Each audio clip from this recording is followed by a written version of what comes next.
Withdrawing money from Facebook after an account review can be a straightforward process if you follow the right steps. Here is a simple guide to help you navigate through it. Step 1. Log into your account. Access your Facebook account using your credentials.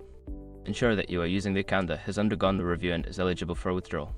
Step 2. Navigate to the Payments section. Once logged in, go to the Settings menu and find the Payments section. This is where you can manage your financial transactions and view your account balance. Step 3. Check your account status.